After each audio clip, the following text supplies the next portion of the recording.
Hi, everybody. I am John O'Loughlin, and welcome to McDuff Lives. Well, we heard at the Super Bowl, love is the answer. Is that true? We're going to ask Marcia Keith what she thinks about that in just 30 seconds. So hang in there. We are almost started.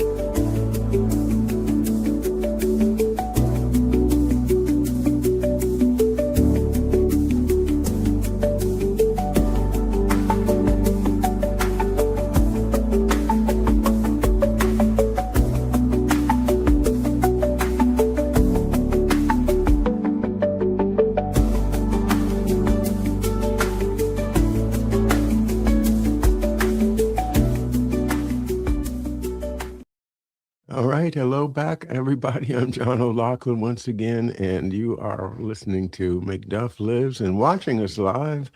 It is just 2 minutes after 11 a.m. on the East Coast of the United States. Marcia Keith joins me on Fridays. I am delighted to have you back, Marcia. And well, tomorrow's Valentine's Day, so let's just start a little bit early and say, love is the answer. What do you Love is think? the answer. Da da da da da. Okay. But not everybody seems to be living their lives as if love is the answer. Oh, no. And we keep forgetting. I mean, there's a lot to not love, and it's real easy to get, sucked into that world. There's a lot to not love. Right. I think I got that right. Yes. A lot to not love. Well, But, it's important for us to try to remember to focus on love and kindness and compassion and being present and all the things that the Buddhist monks were trying to remind us of as they walked from Texas to Washington, D.C. today will be my peaceful day. Today will be my peaceful day. And I wish you happiness, health, and peace. Yes. Yes. That's the message. And if everybody has peace in their heart, then there won't be any more war. That's right. Yeah. You just gotta spread the word, but it's not that easy, is it, Marcia? No, it is definitely not that easy. As Banjaloon says, we identify stuff that bothers us. Yeah. Yeah, the stuff that bothers us seems to get right in front of us and kind of absorb our focus. Good morning, Banjaloon, by the way, and also Rickelson music. That's Rick Olson. Rick Olson music. Rick Thank Olson, you. I don't know why. He's a fellow musician, Marcia. Hello, Rick Olson. Oh, yeah. Good morning. He's out in California. Wow. Yeah. Actually, he says near Seattle. He says it's 8 a.m. Oh, he's way up here near Seattle. Well, congratulations. Oh, no, that's Banjaloon. Sorry. Had the wrong one. Yeah. Who's near Seattle. So that's 3-hour time difference. So is California. Yeah. Thank you for thank you for the footnote. So back to all you need is love. Yeah, da da da da. Yeah, that's right. This, the only thing stronger than hate is love, or what was it that was on the billboard there when Bad Bunny was performing? Is the only way to overcome hate is love. I don't remember exactly what it was, but that was the message. I haven't seen the performance yet. I know you have, so I'm going to count on you for the details. I did have a few moments to look and see what Grok was saying about it. And so I understand the great positive messages. And then I asked, has anybody been critical? And then they said, well, yeah, President Trump was very critical. And I'm sorry to see that. I think he's just trying to, as Banjaloon was saying, to bring the things that piss us off to our attention. Mm-hmm. So if you are someone who thinks speaking Spanish in America it pisses you off, then yeah, they brought that to your attention. If you think that the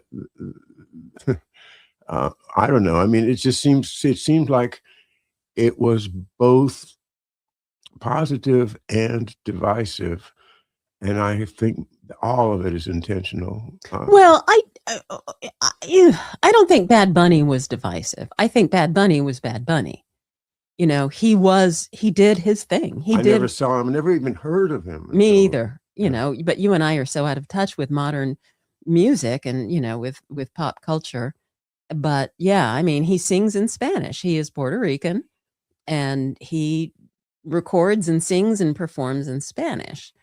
And that was what was expected when he was hired to perform at the Super Bowl. Yeah. Now, why somebody, was there an intent to let's get somebody controversial for the Super Bowl performance? Of course, by making controversy, they're going to get more eyes. And it was one of the most watched Super Bowl performances. But the fact is that he is, like, just the weekend before, he won a slew of Grammy Awards. And right now, he is the top selling performer in the world. So, In the United States? or maybe in the United States. He's one of the top selling performers in some universe that matters. And so, when, others over the years have been hired to perform at the Super Bowl, they have always chosen people who are right now big stars. Yeah. So it makes sense to hire Bad Bunny. That's what Grok said. He said that, it's a business decision and, while, yeah, it's divisive, but the message, the positive message outweighs it. And I think they were proven right. So, yeah, let's move on from there. But my initial, comment on our subject today is really timely compared to or with reference to the Super Bowl and the millions of people around the world who saw it and would have taken a message away from it. Yeah, I mean, it was happy. It was people dancing. It was people enjoying themselves and savoring life. Exactly the message that we want out there. It's not just about love. It's about being happy and celebrating who we are and what we have and the goodness all around us and loving the people all around us. Considering the history of Puerto Rico, it speaks very highly of the Puerto Rican people that they would put that message out because they've been mistreated and abused for decades, and fortunately, as a result of American actions. How well I know. Yeah. Yeah. Yes. Yeah. And from what I understand, Bad Bunny does, and he's got a real name, but anyway, he does advocate for Puerto Rican independence. Uh-huh. And That ain't gonna happen. that's not going to happen. No, I mean that advocacy has gone on forever. This goes back to our Monroe Doctrine stuff and how, the United States is going to control the Caribbean. And there is, and that's why Cuba's in trouble right now, is because the U.S. military is saying, no, we are not going to have commies in our backyard permanently. And yeah, JFK screwed up.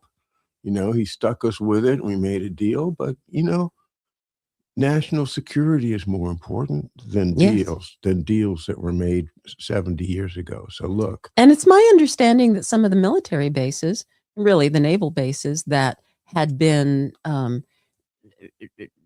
kind of not closed, but they had been reduced in the last few decades, are being reactivated and built back up again because it is a prime location there in the Caribbean.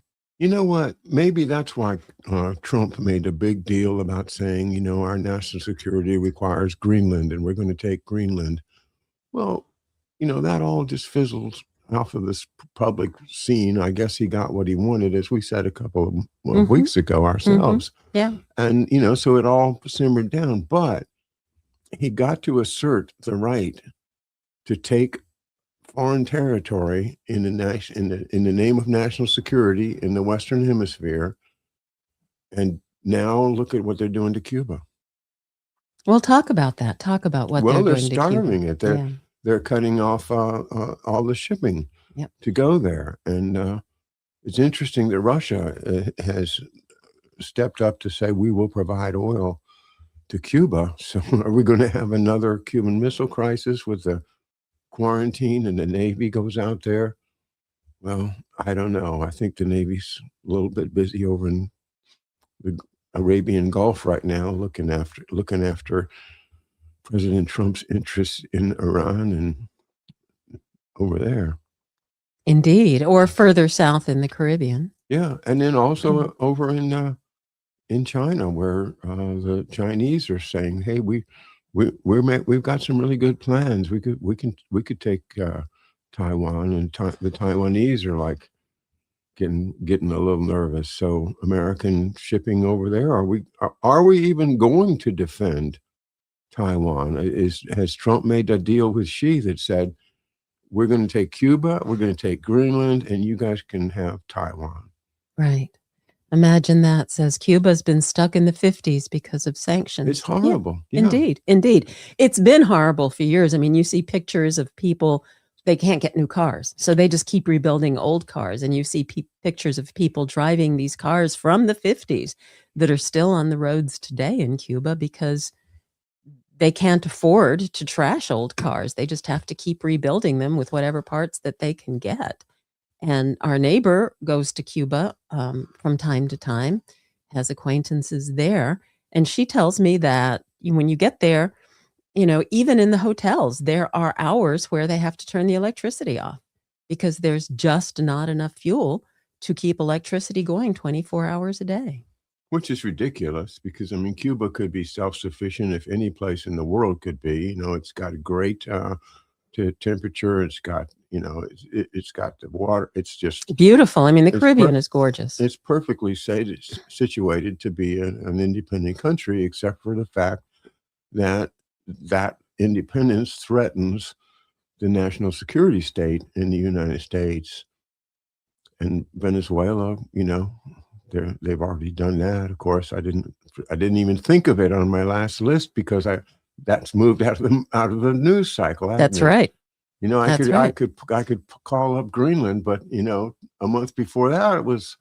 And I was just commenting the other day to somebody how, wait a minute, what happened to Venezuela? There was all of this huge hoo-ha, and Venezuela was front and center in all of the discussion of what's going on in the world, and then suddenly nothing. Suddenly we're not talking about Venezuela. That's part of what I understand to be the overall deep state psychological strategy, and that is to accelerate, to just keep on accelerating everything. They've got events planned, for years ahead, and they're going to keep pushing them faster and faster so that, our heads will be spinning like, that's right. Wait a minute. Whiplash. We gotta fix that. Nope, you don't get to. It's over. That the Overton window has passed you by. That's right. Well, Brightmore makes an interesting observation. Rubio tells us we are entering a new order. The world is changing very fast right in front of us. The old world is gone. We live in a new era of geopolitics, and it's going to require all of us to sort of re-examine what that looks like and what our role is going to be. Give me liberty or give me death. That's my worldview. Yeah, well, Rubio has gone to some conference in Europe, and he is there promoting this agenda. Whatever it is. Yeah. Unfortunately, folks, we're going to have to keep an eye on you through all your devices, and you're not allowed to turn them off. We're going to keep an eye on everybody from now on forever. Yeah. Yeah. Because we don't trust you. The head monk, when he would do his talks, he referred to our devices as your lover, and you can't be away from your lover. And you've got to learn to not be away, not always turn to your lover for everything. Mine is not my lover. Mine is my antagonist. That's right. Your thorn in your side. Well, it's just a constant battle, with me trying to get some truth out there, and the obfuscation just getting piled on and piled on and shoveled on. Imagine that says, we were distracted by the next dumpster fire, creating another mass psychosis. Yeah, that's that whole notion that today's top story gets forgotten so quickly. These, like you said, they have all of this other stuff planned for us over the next few years and decades to keep our heads spinning and forgetting about what we thought was important last week. I made a comment on X this morning. Nobody picked up on it, but I will resonate it here.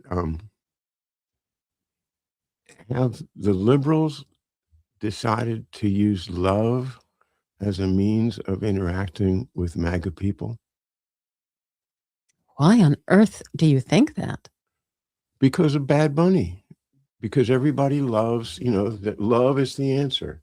Okay, so love is the answer. So, and the reason that I said it really is because on my Facebook reels, there's a young woman that appears to be a master of psychology in some way, like an academic psychologist.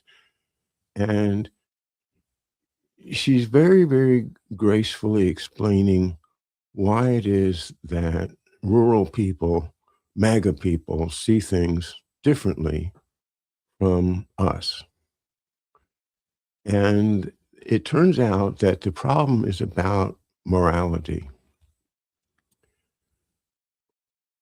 Rural people have a morality that is based on the center needs that they need to protect. First the self, then the family, then the community or the church, and then perhaps outside of that, the nation, and then maybe even the world, and then humanity as in general. But they are focused on the closest needs. They don't look at those ones that are kind of distant needs or distant moral concerns. So their morality is more focused on what they or their family, their community, they need. Mm-hmm. Whereas our morality is more focused on the global need. Wait, our. Yeah, our. Yeah. Who is our? Who is us? The psychologist and her liberal idiot friends. I see. Okay. Okay. So it just pissed me off from the moment I started watching it. And she has 3 or 4 other ones that and I said, look, if you want to know why MAGA people disagree with you, go ask them. Just go down to some little town and knock on a door and say, you guys are all red state people. Why don't you have global values like we do? Or why didn't you vote for Vice President Harris for president? Why didn't you vote for, why in the world, why would you vote for this idiot, this horrible human being, Trump? Why? And give them a chance to tell you. But no, instead of doing that, they want to psychologically analyze them from a distance and give you the expert opinion as to why MAGA people are so stupid.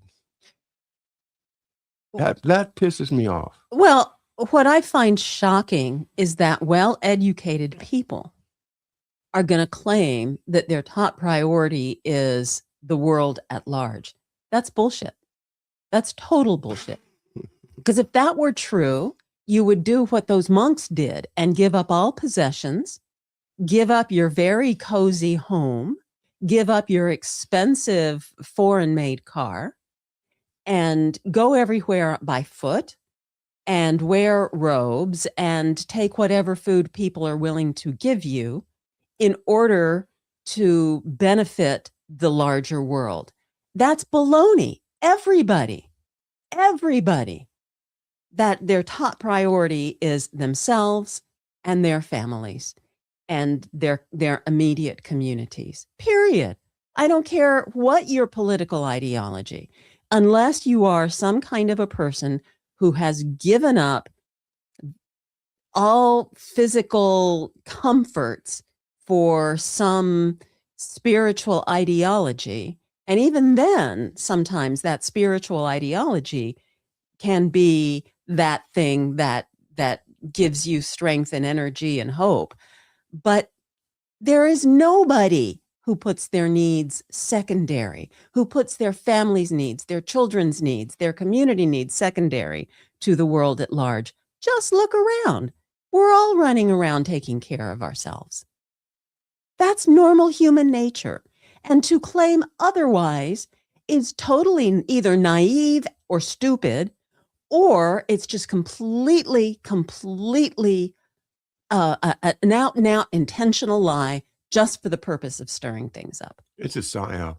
It's a psyop. It's a psyop, and this is where things, and I'm sorry to say this, but this is where the pussy hat thing came from. It's a psyop.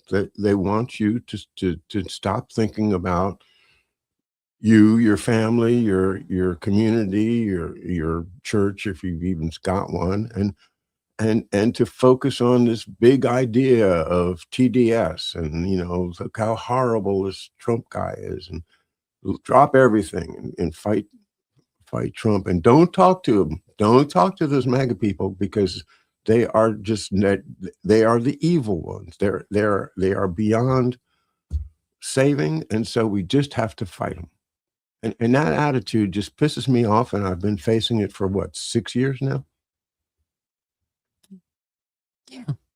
Yeah. Well, but again, this characterization of everybody is either in this column or in that column Hegelian dialectic just drives me insane. Yeah, and that's what makes me mad about choosing something deliberately divisive for the Super Bowl too. Right. Well, and we've got some commenters here. Yeah. Brightmore says, Psyop, who just happened to win a Grammy before the Super Bowl, toned down the profanity in his performance, but his songs are the usual mixture of hedonism and profanity. Yeah, probably. I don't know. And so that's interesting to hear, Brightmore. But, then again, it's one of the reasons I'm not that familiar with pop culture is because there is so much of that. Yeah. There are so many people who are out there singing about hedonism and profanity and other things. Yeah. They want us to be thinking, like animals. They want. This is what I think is so beautiful about Harley Schlanger's and the LaRouche philosophy, is that people are not animals. People are different. People have, we are animals. We're a higher level of animal. We are a high level. We are a different level than the animals that we're familiar with, except maybe dolphins, maybe some. Yeah, I mean, there are some very intelligent animals, but we still have animal instincts. But I don't want to take away from what Harley and those folks say is that we have to have an attitude of we are different. We're custodians of this place. We are smart enough to predict, bad things and avert them. We are smart enough to share knowledge. We can talk, and we can get better, and the betterment of who we are through working together in a respectful way. And I think all we really need is the golden rule. The idea that I'm not going to do anything to you that I wouldn't want you to do to me. Right. And, so no, would I go over to Thailand and steal children so I can make a deal with some Arab sheik that likes them? No, I won't do that. Do we have people in our military that will do it? I'm afraid I think that we do. Yeah. And because they're doing it, because they're following orders, because somebody said, this is your duty. You have to do this because we have to make this deal with this sheik, and there's a different culture over there, and you just don't understand it, but just, just fly the damn plane and get it done. Garden Girl notes, social media has cornered us into information silos. The left gets their news feed and the MAGAs get theirs, all by design. All by design. Yes, exactly. exactly. We actually that's a good point because and hello, Garden Girl. Thank you for being here. It's as if we all live in two different worlds. That's what I like about this chat that you and I have is because you are still looking at, if there still is, a Washington Post, Uh-huh. and I haven't looked at the Washington Post in 20 years, Uh-huh. and I get almost all my news from Twitter. I mean, I should say X, or related stuff because of the various podcasters that I follow. I don't get any news from the New York Times. I don't get anything from the Post or Mhm. any other major newspapers. And, so I have usually a whole different stack of, what are the 5 top stories of the week than you would come up with based on what you see. And yet here we are having a very, very fun, pleasant conversation. But now wait a minute. Don't characterize me as getting all of my news from the Washington Post. Okay. I have other news sources as well. Probably none that would be characterized as right-leaning. I would like to have some that are right-leaning, but I've yet to find one that I am comfortable with because I don't want extremism. And unfortunately, the ones that I have sought out tend to be extremist and use a lot of language that I think is inappropriate.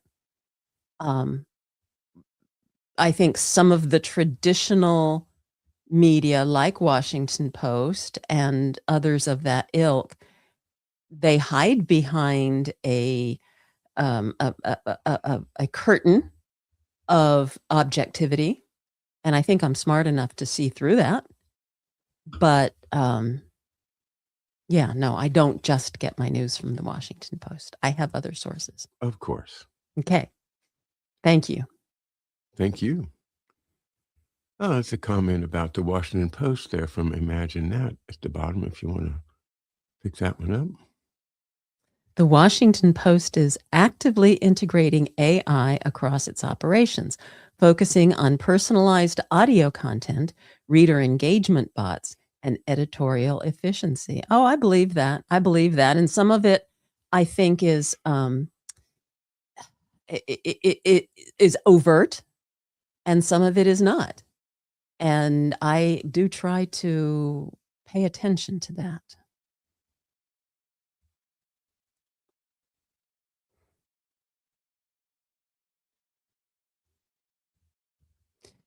Or what do you look? You're looking at some of the other comments? Yeah, I'm just thinking about, things that have been on my mind this week. And Well, on Brightmore's mind is Trump withdrawing from another climate agreement to further hamstring the Agenda 2030 mafia.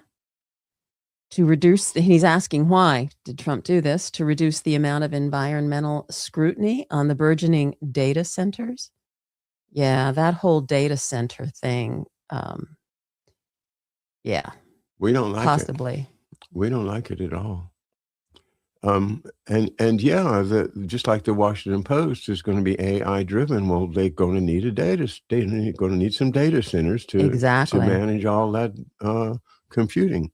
Brightmore also notes that, excuse me, the Brookings Institute, an NGO, just released a 5-point strategy for data center builders on ways to embrace local communities. Very interesting. I might have to go look for that since there appears to be a data center effort here just down the river from us. Yep, not far. What, 12 miles from here? Yeah, 12 miles upriver.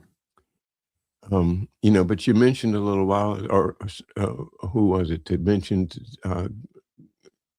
abrogating some climate treaty or something? Oh, yeah. I don't remember. I didn't notice that. What I did notice was that Trump has signed an executive order that the military can use coal as a fuel source. Mm-hmm. Fossil fuels, yeah. And all kinds of, that's supposed to be making all the coal miners happy so they can go back to work and, Yeah, our military base, little further upriver from here, they transitioned from coal to natural gas probably about, I don't know, 10 years ago, maybe a little bit less than that, but they're still using natural gas. Yeah, this is the comment that, that you had referenced.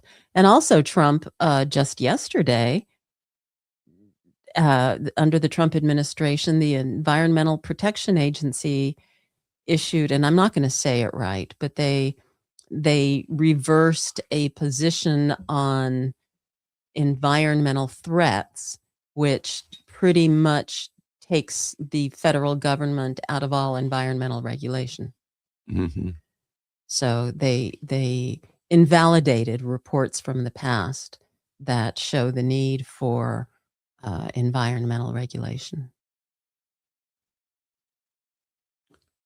It, there's a psyop behind every single story and every bit of American history during our lifetimes. There's something behind it. Like, and when you talk about environmental regulations, and I remember when I was in law school, the big case was the snail darter, and this little snail darter thing that was going to go extinct if they built a certain dam Mhm, in Tennessee. mhm. And so I think that they stopped the dam by holding up this little snail darter as a victim. That was interesting.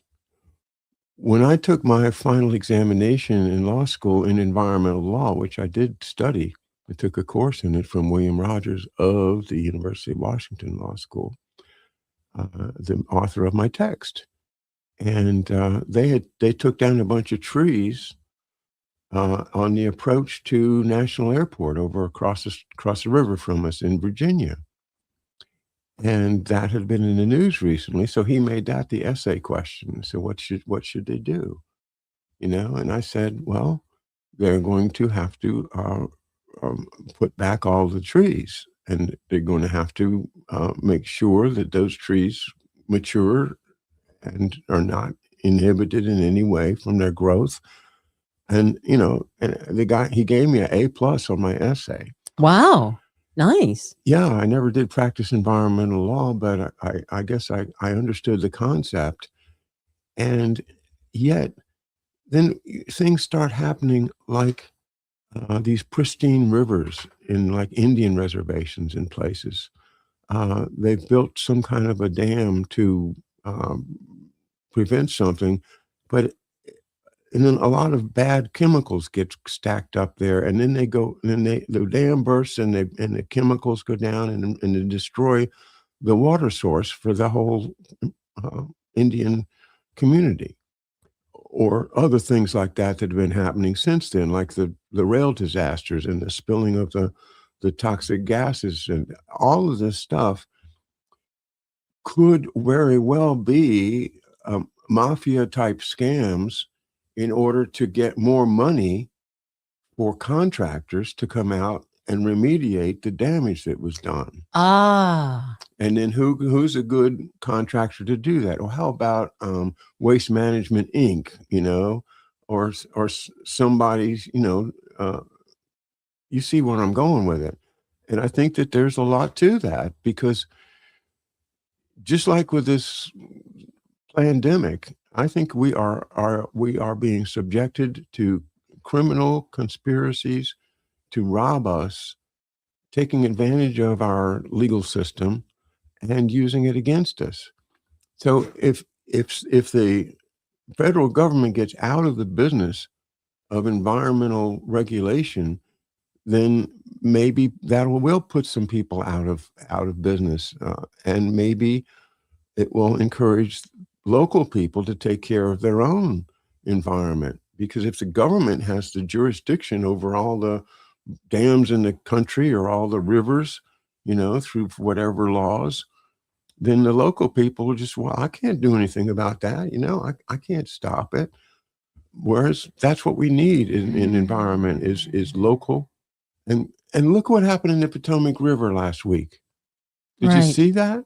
Oh, yeah. This is the worst environmental spill A sewage spill, Sewage a spill. huge sewage pipe burst upriver from us in Montgomery County, Maryland, which is on the other side of Washington, D.C. from us, and spilled tons and tons and tons of raw sewage into the Potomac River. And it's still there. I It's mean, still there, just, working its way downstream. It's huge. Yep. And they let that happen, through neglect, through not funding it. We've got to send more money to Zelensky instead of fixing but that's a local problem. That was the local sewer system. Oh, I think.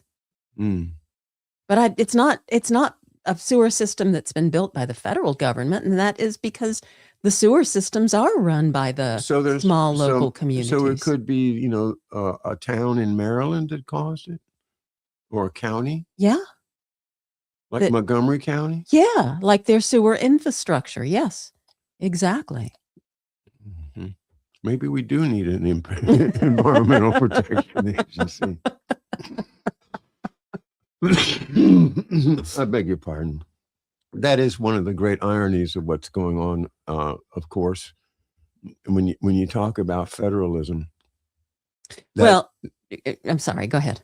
Yeah, I just wanted to make the point that in the time of the creation of the Constitution and that around then, the biggest problem in the country was the state legislatures that were being affected by private interests and issuing notes and doing things that were just completely bad for the common person as well as for the general economy. They were being abused. A lot of them were. Right. And so the idea of being a federalist back then was to federate all of these things into a central decision-making authority.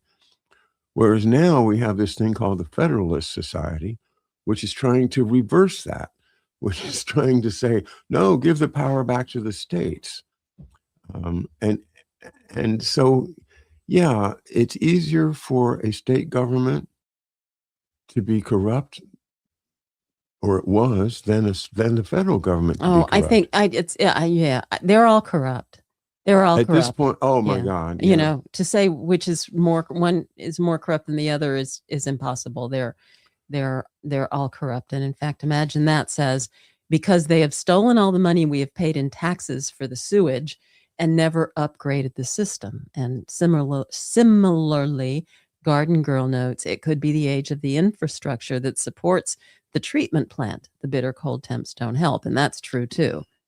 The bitter cold temps don't help. But, Road Warrior notes, get less more on the job pronto. Oh, yeah. Yeah, well, poor Governor Moore is busy trying to get that invite to the White House that was rescinded. Hey, he went to Oxford. He was a Rhodes Scholar. Come on, he should be invited to the White House. Absolutely. I mean, how in the world is the president ever going to learn what's going on in the world if he doesn't let the Rhodes Scholars come in and tell him? Right, but he specifically didn't want more, and the governor of Colorado and specifically said, nope, those are two, I don't know what words he used to describe them, but bad guys that we don't want. And that connects me to, I was just watching the Schiller Institute's video hosted by Dennis Speed, in which he's interviewing Harley Schlanger and Garland Nixon. And they are just really tearing into it. The theme of it is, it's the British, stupid.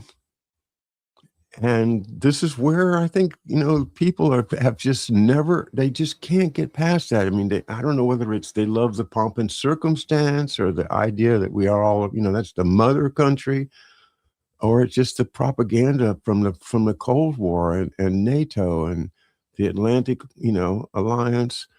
Everything that we study from the time of Truman to now has been the British influence coming back into the United States, subtly taking over our institutions and turning our policy into an imperial policy, as a complete opposite of what John F. Kennedy would have done.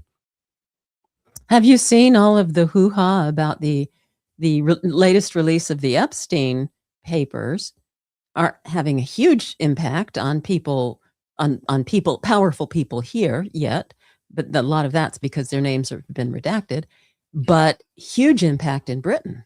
And there's actually predictions that Starmer is gonna end up having to resign, not because of any involvement he had with Epstein, but because his cabinet and his administration, or whatever it's called there in Britain, have been so enmeshed with Epstein, which makes sense given Ghislaine's Maxwell's connections over there.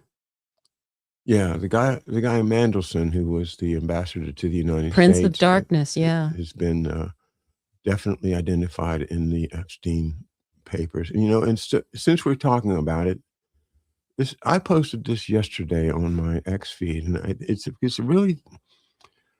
a really kind of sad thing to say, but here's what, and I will stand by this opinion today. I think that this is going to be my opinion until I'm proven wrong. Everybody in the U.S. government that is in a position of policy that can affect policy has already voluntarily corrupted themselves by going to the island or going to the ranch or going to Thailand or going somewhere else, knowing they're going to be videotaped, doing something that they know is illegal in the U.S. in order to be in the club. And you can't get to a position of power, a position where you might change your mind. You've got to allow yourself to be corrupted. And I don't care what party you're in. I don't think it has anything to do with party. It's all about, if you want to put your head up and get into the government, then you're going to have to become an insider. And once you're inside, you don't talk about it, Right. And that is my current sad conclusion as to what I'm learning from the Epstein files. As That's far several. as being proven wrong, I predict that that'll never happen because you're not wrong, because nobody can prove you wrong, because what you just described is absolutely right on target. It's completely accurate. In order to get into a position of power, you have to sell your soul. And they've all been corrupted, every one of them. Satanic. Yeah, boy, imagine that says Epstein is embedded in our collective psychic now and forever. My 17-year-old granddaughter is even consumed with it. That's horrifying that 17-year-old girls are consumed, are drawn into this narrative. I mean, I suppose in some ways it's good that 17-year-old girls are made aware of the fact that there are predators out there. And all of those shiny situations that seem so exciting are incredibly dangerous, because if you know the story of Epstein and the 17-year-old girls that got, and I'm talking specifically Virginia Giuffre getting drawn into that circle, but still it's horrifying that this is the topic that we are discussing, that teenagers are aware of what of the disgusting behavior of grown-ups. It's got to be somewhat disillusioning to be a teenager and to look at the world around you and see people behaving so very horribly. I can only hope that it will swing the pendulum back the other way, and that people will be disgusted with it and say, no, we're not going to do that. We're not going to live like that anymore. I will offer that there are ancient cultures in which using children for sexual gratification was a privilege, I'm sure, of the elites, was a privilege of, the local, big guy, Mm-hmm. big person, and that type of unlimited power over the people is still existing in places in the world. You know, I Right. mean, and we have places called the kingdom, for instance. We have places that sheiks and people that have the sense of this heredity power, this I am of that kingly class, that and my predecessors have done this. It is part of our culture. Yes. It's a part of our culture, and we're not going to give it up. And damn it, I think these people are surfacing. They're coming out and they're saying, "Look, you can't defeat us. We're everywhere." Brightmore says it's no different than having to murder someone to become a made man in the mafia. It is different because we're talking about children, but it's the same principle. Well, and we're also not talking about, the mafia is not the government. These aren't people who are elected or appointed to run the country. But this is why John F. Kennedy was murdered, in order to allow this disgusting culture to take over. Wahhead Rex says no other intel agency would exploit such a system. Virginia was a sparrow. I'm not really quite sure what you're saying there, Wahhead. More, please.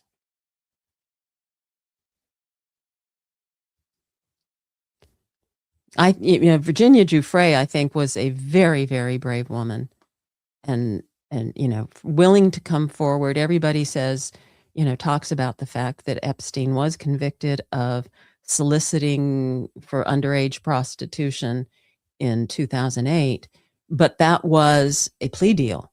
He had been charged and originally investigated for so much more, because Virginia Giuffre did come forward and did blow the whistle and did speak out. And then he ended up getting, a slap on the wrist. And in the time that he served, he was allowed all kinds of benefits, including work release, and he didn't have to stick around the jail. He could go out and, enjoy his freedom. It's crazy. Corky says, "Undo the coup, 1963." Yeah, thank you, Corky. That's my cry. Undo the coup. Well, and there was a comment earlier, and we kind of went off. Here we go. Road Warrior says, I'm not sure if the Great Reset will take us back to the 1930s, 1860s, 1054, or even the Bronze Age collapse, but it's one hell of a show. And that's really interesting. There has been corruption, throughout the ages. Is it to the level that it is now? Don't know, but the Great Reset, what would that take us back to? But at least it would take us back to 1963. Well, here's a really interesting point that was made on a video from the Alex Jones show. It wasn't Alex Jones, it was another of his reporters. And the reporter said, "Isn't it interesting that when challenged by Congress, Pam Bondi, on the Epstein files, she went ballistic. She said, 'Why are we always talking about the Epstein files? Look, the Dow is over 50,000. All of this amazing stuff is happening, and why can't we just put the Epstein files to bed?'" And of course, back and forth with Massey and everybody. But here's what this reporter said, and I really think this is it. The Dow is over 50,000 because it has all the dirty money in it. Mm-hmm. Mm-hmm. If you go prosecuting Les Wexner and the associates of Jeffrey Epstein and putting them in jail, that money's going out. They're not going to leave their money in the stock market. And guess what? You really will be back to the Bronze Age devastation. So you're saying that all of these corrupt businessmen are too big to fail? too big to fail. That's exactly what I'm saying. They have gotten to this point where, all of this, all the money is in like Nvidia and all of these, AI corporations and the AI associated building and all of that. That's where they're parking their money. If they pull that money out, what's left in our economy anymore? We've destroyed our productivity. So should they get away with what they have done?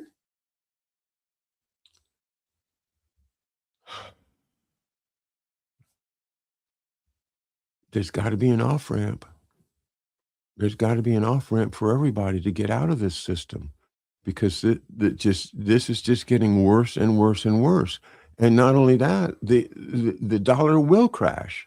The dollar will crash, and then the stock market will crash. And they will take their money out and put it in gold bullion somewhere and wait out the crash. And then they'll come in and buy every single thing that we lost because of the crash. It's the old, British system. It is. I agree with Harley Schlanger and Garland Nixon. It is the British. They're the brains behind this inhuman policy, foreign policy. My opinion. Imagine that says, it sure seems that way. Too big to fail. The ultimate scam. I think you've named it. Well, I think, to say that to Congress, she's just gaslighting Congress. Don't pay attention to this bad thing that's happening here. Let's redirect your attention to this good thing over here.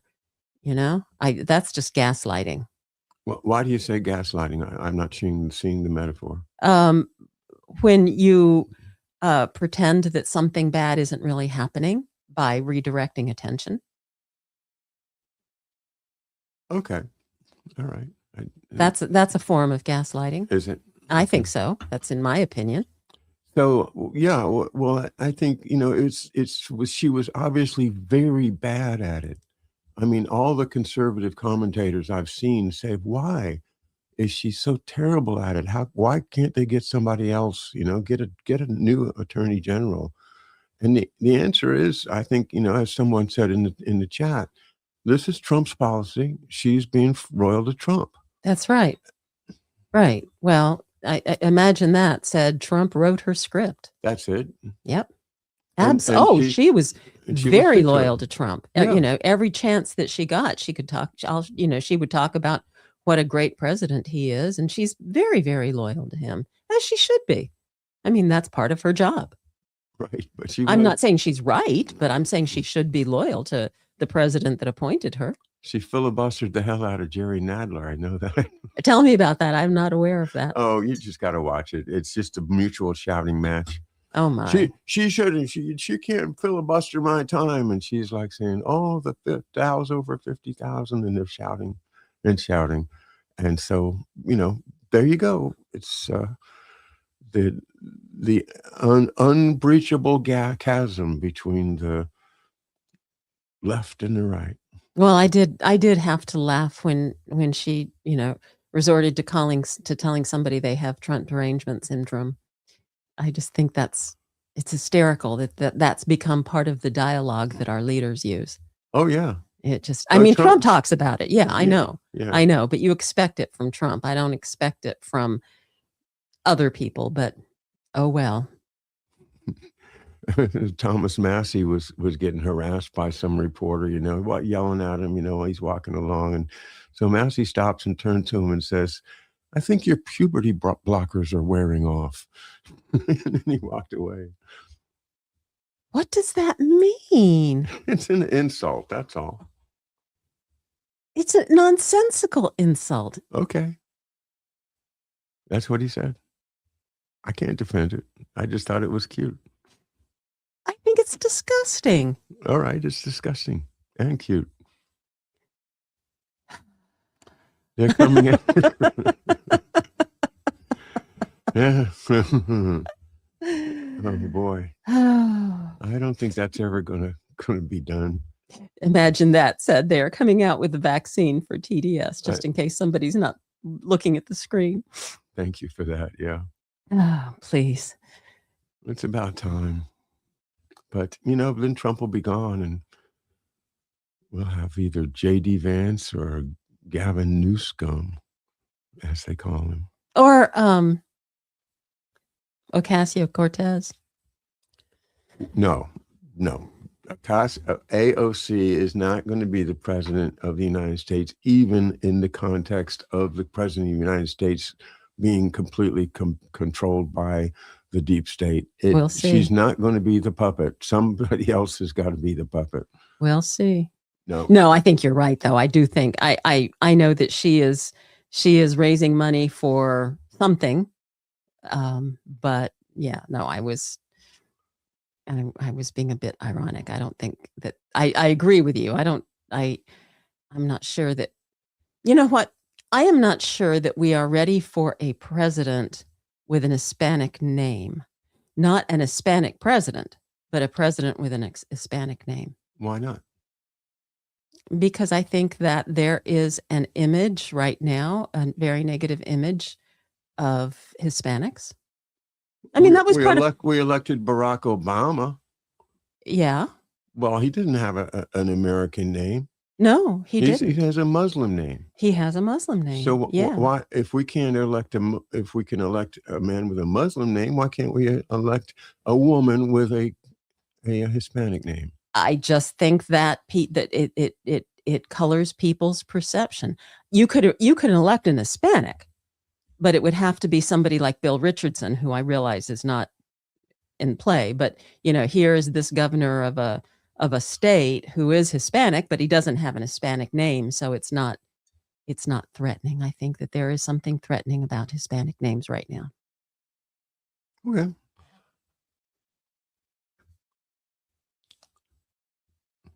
Is that why he chose Bad Bunny instead of a Spanish name? Which, by the way, his Spanish name is Ocasio. Oh, is it? Yeah. Well, then I don't think there's a relationship. I don't know. I don't think they're related, but she just needs to get with it and be Bad Bunny for president. Maybe. Excuse me. We're both overcoming this cold that we've had, I guess, out of the flu or virus or whatever the hell it is.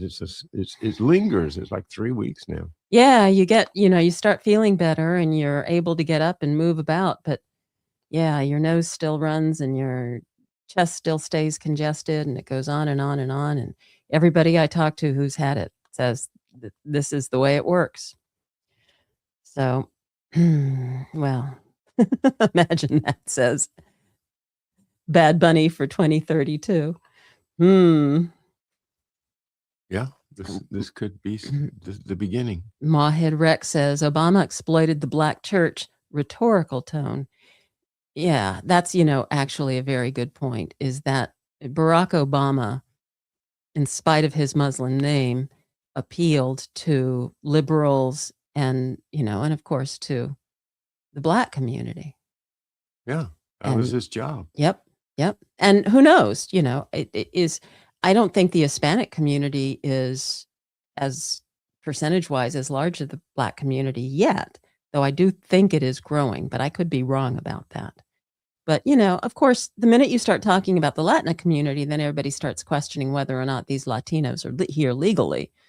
Because if you're Latino, then, you're suspected of not being here legally, even if your family has been here for generations. When people say things like that, I just that's not my experience. I don't know anybody that looks askance at a Latino as if they were, guilty of sneaking in the country and having possibly nefarious ends. I don't know them personally, but I know that there are scads of them out there. They're called ICE officials.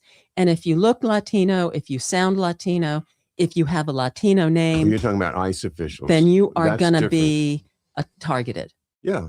I think that, but on the other hand, they've got intelligence that's going to say, maybe Pedro here is hiding his uncle, or not. Yeah. What about the Irish lady who gets arrested and put in jail for 5 months because she came here as a child. She grew up here legally. And then 20 years ago, she passed a bad check for under $75. And now she's being arrested and threatened with deportation. I never heard that. Yeah. Things like that are happening. Things like that are happening. Free trip to Ireland, I'd go. Actually, she had just come back from Ireland to go to an aunt's funeral. And that's when she was arrested, was returning to the country. So, yeah, I mean, this intel that somebody is doing something wrong, a lot of people are being picked up. Get rid of the criminals. I'm all for it. I'm absolutely all for it. But there are a lot of people who are being picked up simply because. Well, just be peaceful, folks. Even if they're thugs, they got badges, and you got to just get out of the way. Anyway, I've lost that whole love thing. So as we're wrapping it up, we need to take a deep breath and remember, love is the answer. And inside of an ICE agent, there's a heart of gold. There you go. It's all about love. Love, it really is at the bottom line. It's if you deny that, then you're going to end up taking that Faustian bargain and running for Congress. So thank you, everyone, for being here and for not taking that Faustian bargain. And happy Valentine's Day. We love you. Thank you, sweetheart. We love everybody, and we will see you here Friday next week for Marcia and John's Friday Live Chat.